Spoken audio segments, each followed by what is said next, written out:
गवला चंद्र पुनवेचा गवला चंद्र पुनवेचा mammary गई दरिया mammary गई दरिया उसळला प्रीतिका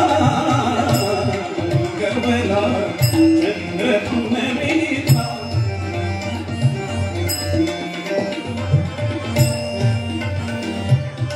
दाही दिशा कशा खुलल्या दाही दिशा कशा खुलल्या दाही दिशा कशा खुलल्या दाही दिशा कशा खुलल्या वनी वनी कुमुदिनी खुलल्या वनी वनी कुमुदिनी खुलल्या नववधू अभिनंदन सावला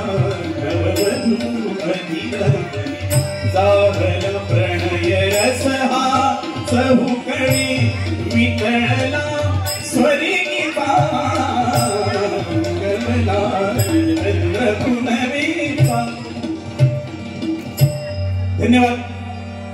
अतिशय सुंदररित्या कार्यक्रमाचं आयोजन आणि नियोजन होत चाललेलं आहे. यामध्ये मला मगाशी प्रश्न विचारलेले आहेत. बघा, सिंधुदुर्ग खरोखरी भजनी कलाकारांची, भजनी रत्नांची आणि भजनी श्रोत्यांची खाण आहे. गेली अनेक वर्ष भजनाचं सादरीकरण करता करता आजची ही जी बारी आहे ही फक्त चॅलेंज म्हणून, आणि तो अशा जोडी निवडल्यात एक एक. तिकडे विनोद चव्हाण बुवा, इकडे कृष्णा कदम बुवा आणि इकडे माझ्यासारख्या छोट्या कलाकाराला संधी मिळालेली आहे. खूप मोठी जबाबदारी आहे बारीची. आणि अशा जर बाऱ्या आमच्या आयोजकांनी आयोजित केल्या तर वाह्यात बडबडीला फार कमी वेळ मिळेल, बरोबर की नाही? आणि वाह्यात बडबडी कमी होती. अहो, सलग आठवडाभर बाऱ्या करताना टेन्शन नसतं, पण ह्या बारीत एवढं टेन्शन होतं. कारण गजर जागच्या जागी बांधायचा होता. अभंग चाल आपण लावू शकतो, गवळण पण लावणार, पण गजराला गजर कसा बांधायचा मला रामायण विषय दिला होता. रामायणामध्ये जेवढ्या काय कथा होत्या एवढ्या कागदावर लिहून आणल्या होत्या आणि त्याच्यामध्ये मला चाल अशी दिली, सुंदर चाल आहे. त्याच्यामध्ये मग ते सगळे म्हणजे जेवढे दाखले ते जुळवाजुळव करून यमक जुळवण्याचा प्रयत्न केलेला आहे. त्यानंतर राहिला विषय, आज बघा सूर ताल लय सगळ्या गोष्टी चव्हाण बुवाने अतिशय सुंदर सादरीकरण केलं. आमच्या कृष्णा कदम बुवाने सुंदर सादरीकरण केलेलं आहे. अशी भजन मंडळी, माझा सगळा मायबाप प्रेक्षक आहे. अशा भजनांची सध्या आपल्याला गरज आहे. आपल्या भजन संस्कृतीला लांछन लावणारी अनेक मंडळी आज महाराष्ट्राच्या बाहेरून सुद्धा येतात. युट्यूब वरती कमेंट्स बघा. ह्या कुठेतरी कमी होणं गरजेचं आहे. यासाठी या आमच्या आयोजकांसाठी जोरदार टाळ्या मंडळी होऊ द्या. असं आयोजन व्हायला पाहिजे की फक्त आणि फक्त एकमेकांना बोलण्यासाठी कुठला चान्सच मिळत नाहीये. आणि म्हणून फक्त लक्ष प्रत्येक बुवाचं आपलं सादरीकरण कसं चांगलं होईल याच्याकडे आहे. प्रश्न मला विचारला होता की वालीला रामाने झाडावर राहून का मारलं होतं? बरोबर आहे. वाली हा अतिशय बलाढ्य वीर होता आणि वाली सारखी शक्ती कोणाकडे नव्हती. रामायणातला वाली हा एवढा बलाढ्य होता की त्याला वर कोणी दिलेला? ब्रह्मदेवाने वर दिला होता. त्यांची तप केलं तर तपाचं फळ काय की वालीच्या गळ्यामध्ये एक माळा होती. ती माळा समोरच्या शत्रूला दिसली की त्या शत्रूची अर्धी शक्ती नाहीशी व्हायची. त्या शत्रूची अर्धी शक्ती नाहीशी व्हायची. आणि प्रभू रामचंद्रानं म्हणून त्या वालीला समोरासमोर नजरानजर न करता झाडाच्या आड होऊन मारले. त्याला कारण ब्रह्मदेवाने घातलेल्या माळेवर जर नजर गेली असती तर प्रभू रामचंद्राची अर्धी शक्ती नाहीशी झाली असती आणि तिथे वालीचा जय झाला असता. म्हणून झाडाच्या आडून बाणाचा धनुष्यातून बाण सोडला, तो काळाचा घुसला कोणाच्या?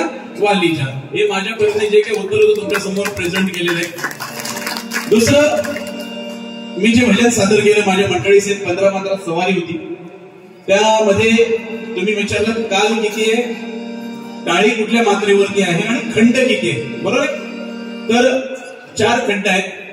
4 खंडामध्ये प्रत्येकी पहिल्या खंडामध्ये 3 मात्रा, दुसऱ्या खंडामध्ये 4 मात्रा, तिसऱ्या खंडामध्ये 4 मात्रा, चौथ्या खंडामध्ये 3 मात्रा.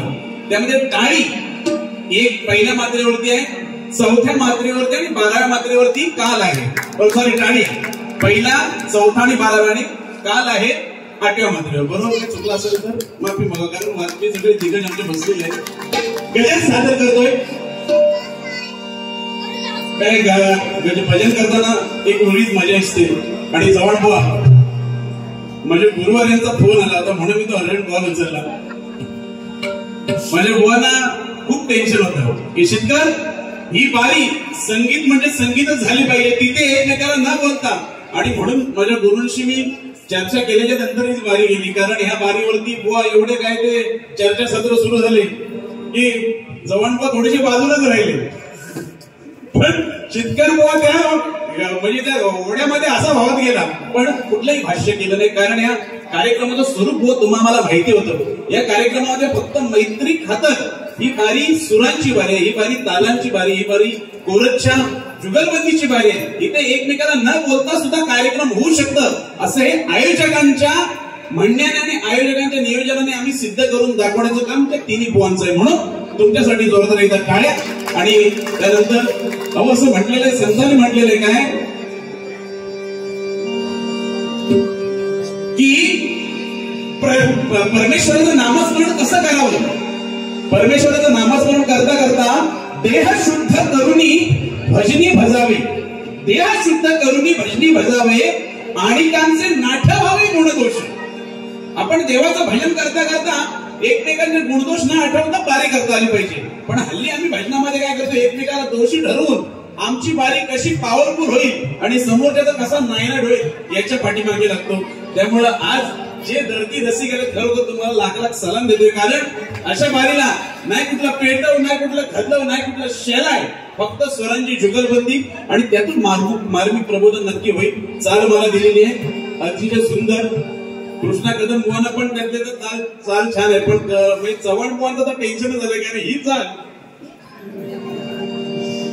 आपल्याला बाबा जमलीच नसते. फक्त लाला लाला एवढंच आपल्याला माहिती आहे, बाकीचा पुढचा अंधारा काय माहिती नाही. असो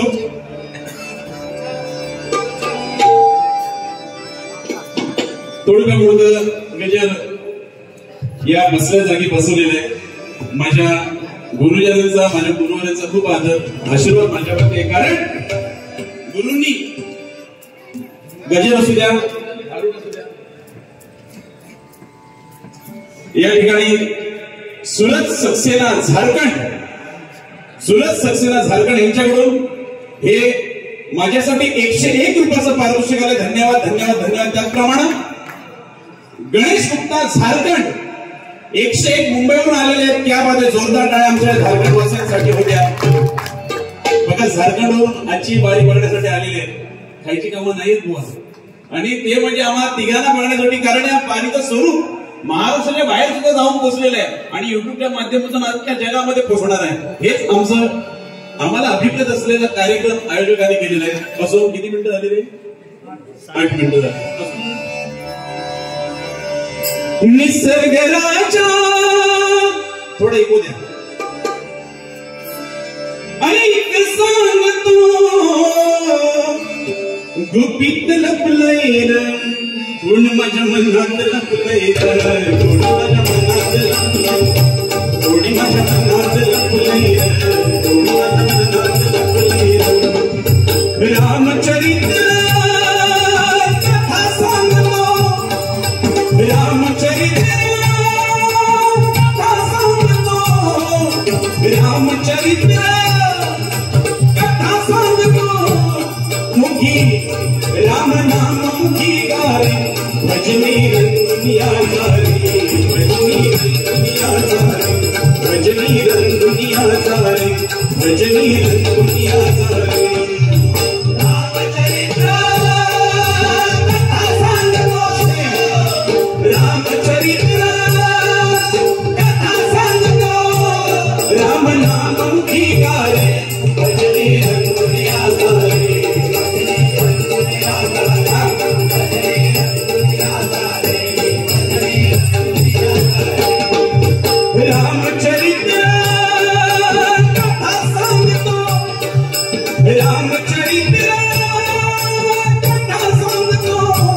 राम नाम मुखी गारी, भजनी दुनिया सारी.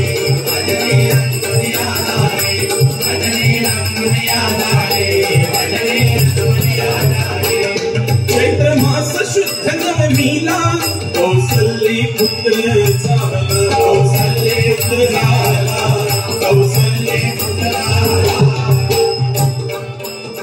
थोडं यमक तुम्ही पण लक्षात घ्या पटकन.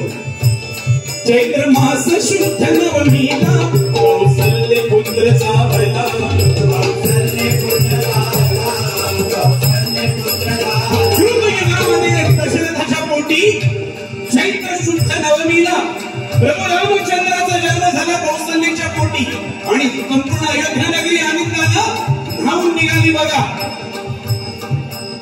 राम लक्ष्मण भरत शत्रुघ्न मोठे झाले. आता मोठ्या पुत्राला गादीवरती बसण्याची जेव्हा वेळ आली तेव्हा कैकेयीने काय केलं, दशरथाकडून घेतलेल्या वचनांची आठवण करून दिली. जेव्हा दशरथानं कैकेयीला युद्धामध्ये वचन दिलेले 2 वचन, तेव्हा कैकेयी म्हणाली, महाराज जेव्हा वेळ येईल तेव्हा त्या वचनांची पूर्तता नक्की होईल. आणि पुत्र प्रेमापोटी कैकेयीनं वनवास आपला काय वर मागितला की रामाला गादीवरती बसवायचं नाही, माझ्या भरताला गादीवर बसवायचं. आणि 14 वर्षाचा वनवास प्रभू रामचंद्राला भोगावं लागेल. आणि तिथून रामायणाला कशी खरेखुरी सुरुवात झाली आहे का. चैत्र मास शुद्ध नवमीला कौसल्य पुत्र झाला, कौसल्य पुत्र झाला, कौसल्य पुत्र झाला. पित्याच्या वचनाला झाला मोह गादीचा नाही केला, मोह गादीचा नाही केला, मोह गादीचा नाही केला. विधी लिखिते गुणान कळले, विधी लिखिते गुणान कळले, विधी लिखिते गुणान कळले, विधी लिखिते गुणान. रामचंद्राला 14 वर्षाचा वनवास झाला व देवाला भोग भरून सुटलेला आहे. तिथं तुमच्यासाठी काय घेतला. त्या प्रभू रामचंद्रानं राजाच्या घरी जन्म घेतला, परंतु आपल्या पितृच्या वचनाखातर 14 वर्षाचा वनवास भोगता. कारण त्या वनवासामध्ये रावणाचा खात्मा करायचा होता, शबरीचा उद्धार करायचा होता, अहिंसेचा उद्धार करायचा होता, भल्या भल्या शत्रूंची नांगी ठेचायची होती. आणि अशासाठी तो 14 वर्षाचा वनवास त्या प्रारब्धामध्ये प्रभू रामचंद्राच्या होता. कसा आहे का.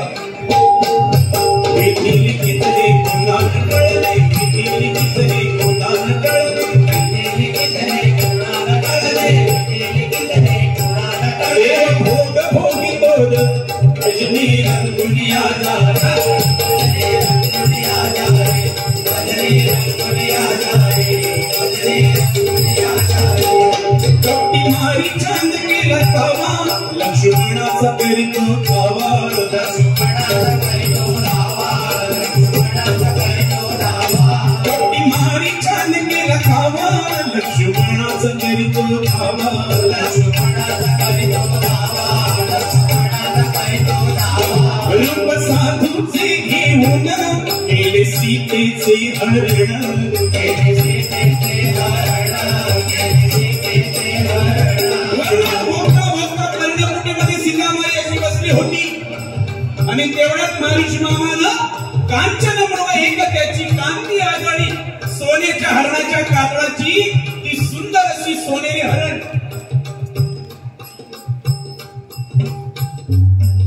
या ठिकाणी सफेद नमस्कार बुवा विठ्ठल शेट्टी यांच्याकडून कार्यक्रमाचे आयोजक यांच्याकडून 101 रुपयाचा अनुभव पारितोषिक आले. धन्यवाद धन्यवाद धन्यवाद. अशी बरकत ये रे बाबा सगळ्या. तर सोन्याच्या हरणा, सोन्याचं हरण जेव्हा सीतामाईच्या नजरेसमोरून गेलं, सीतामाईला मोह झाला की ह्या सोन्याच्या हरणाच्या कातळाची चोळी जर मला शिवून मिळाली तर माझ्या आयुष्याचं सार्थक होईल. आणि ती इच्छा तिने प्रभू रामाकडे मांडली. प्रभू रामचंद्र त्या मारीच नामा म्हणजे तो मायावी हरिणच त्याच्या पाठीमागे गेले. हरिण पुढे पाठीमागे प्रभू रामचंद्र, हरिण पुढे राम पाठीमागे. आणि कसं असं करता करता शेवटी प्रभू रामानं आपल्या धनुष्यातून बाण सोडला, त्या हरणाच्या काळजामध्ये बाण घुसला.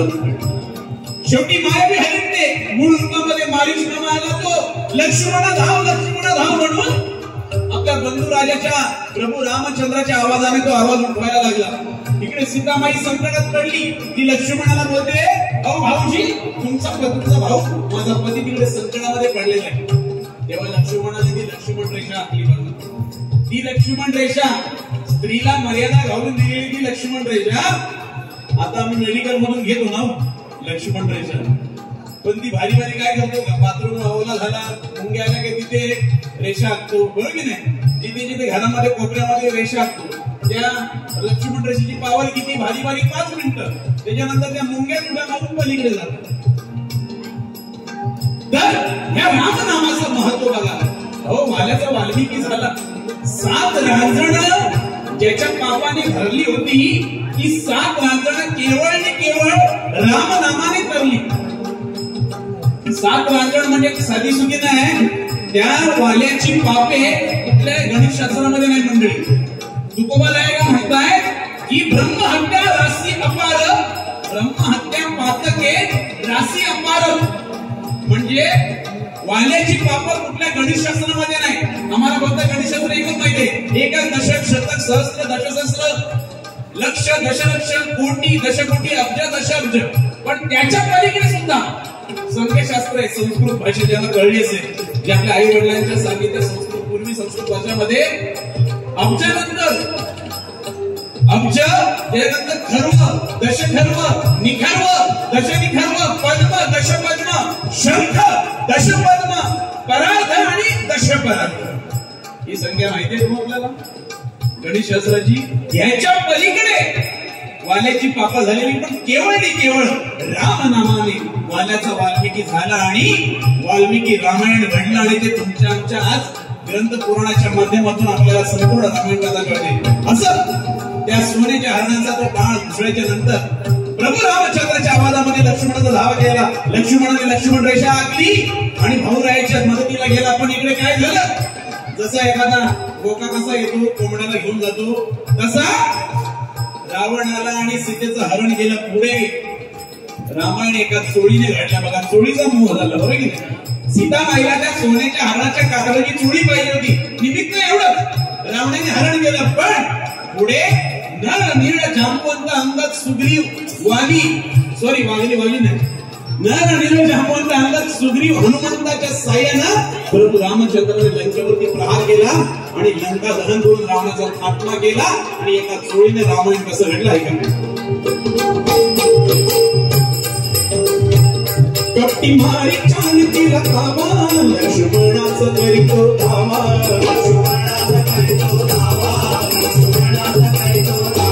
रूप साधूचे घेऊन केले सीतेचे हरण,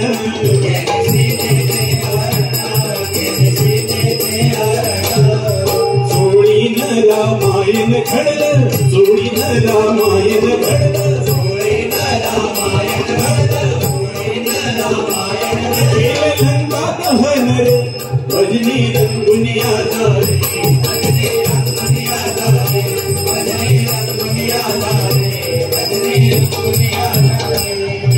रामचरित्र रामचरित्र कथा सांगतो, राम नाम मुखी गावे, भजनी रंगुनिया झाले, भजनी रंगुनिया झाले, भजनी रंगुनिया झाले, भजनी रंगुनिया झाले. वाट पाहून डोळे क्षिणले बघा. तिसरा दाखला. वाट पाहून डोळे क्षिणले, शबरीचे दिसले ढळले,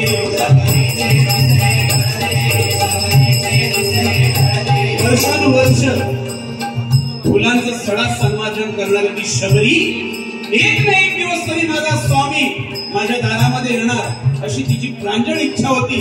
आणि त्या भक्तीच्या जोरावरती प्रभू रामचंद्र सीतामाईचा शोध करता करता करता त्या शबरीच्या अंगणातून जेव्हा जातात तेव्हा त्या शबरीला जो आनंद होता, तिच्या जन्माचं सार्थक होतं. म्हणून परमेश्वराची भक्ती अशी करा, कुठली अपेक्षा न करता करा, कारण तो परमेश्वर बघत असतो. तो तुम्हाला एक ना एक दिवस असं भरभरून देणार जसं त्या शबरीचा उद्धार झाला. ती शबरी म्हातारपणामध्ये प्रभू रामचंद्राचं स्वागत करण्यासाठी अशा फुलांच्या सडा संमार्जन करायची, अशा फुलांची रांगोळी अंगणभर करायची. एक ना एक दिवस तरी प्रभू रामचंद्र येतील. आणि जेव्हा प्रभू रामचंद्र दारामध्ये आले तेव्हा तिचा आनंद गगनात मावेनासा झाला.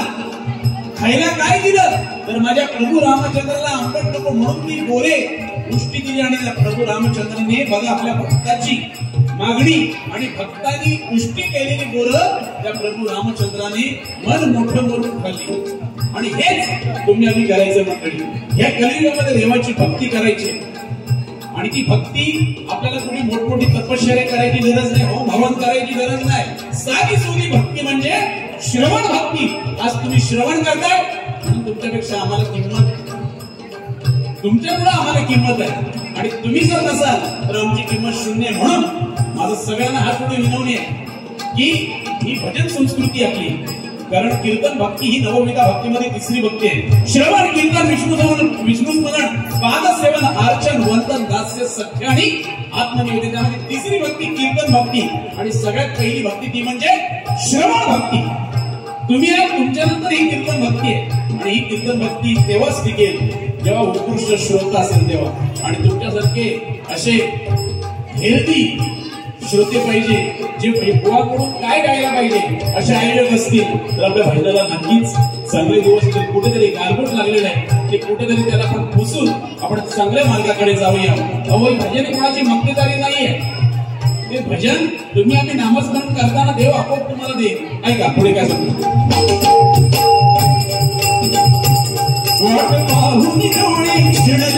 शबरीचे तिसरे घडले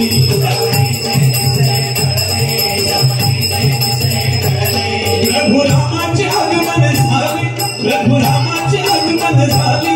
शबरीला मुक्तीस दिले, शबरीला मुक्तीस दिले. भक्तांचा कैवारी राम तो भक्तांचा कैवारी आहे. त्याची फक्त भक्ती करा तो तुम्हाला कधीच कमी पडून देणार नाही. आणि म्हणून मला रामायण हा विषय दिलेला आहे. ग्रंथ पुराणाचे दाखले मंडळी तुम्ही आम्ही आमच्या मुलांना देऊया. पाश्चात्य संस्कृतीचा अवलंबन नको आपल्याला. आपली संस्कृती टिकायची असेल तर आपल्याला वाढवडिलांनी दिलेला वारसा, आपल्या गुरुजनांचा वारसा, आपल्या संस्कृतीचा वारसा जतन व्हायला पाहिजे. आणि म्हणून रामायण दिले मला विषय. त्याच्यामध्ये गेल्या विषय दिल्याच्या नंतर मी पण त्यामध्ये थोडं अजून काहीतरी वाचन करायला सुरुवात केलेली आहे. असा एकमेकाला जर कोणाला टास्क दिला तर तो टास्क कंप्लीट करण्यासाठी आपण नक्कीच प्रयत्न करू. भक्तांचा कैवारी राम तो, भक्तांचा कैवारी राम तो, भक्तांचा कैवारी राम तो, भक्तांचा कैवारी राम तो, भक्तांचा कैवारी राम तो. गातो शेतकरी गुणगान रे, भजनी रामोनिया रे,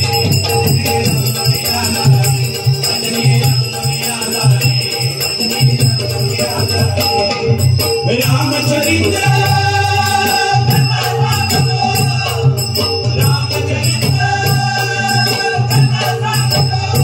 राम नाम मुखी गाए, भजनी रंगुनिया गाए, भजनी रंगुनिया गाए, भजनी रंगुनिया गाए, भजनी रंगुनिया गाए, भजनी रंगुनिया गाए.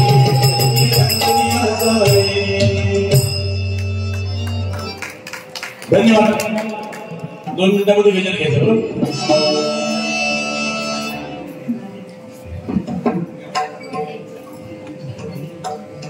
सर्वांनी रघुमाई जय जय विठ्ठल रघुमाई, रघुमाई जय जय विठ्ठल रघुमाई,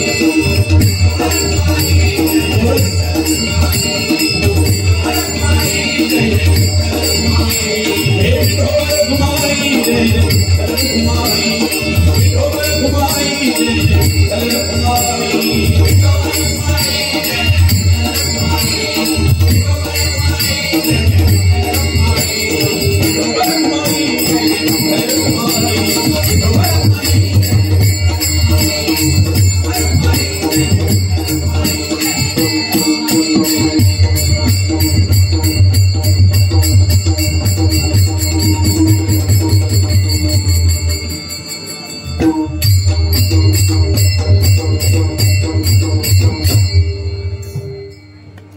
जोरदार टाळ्या.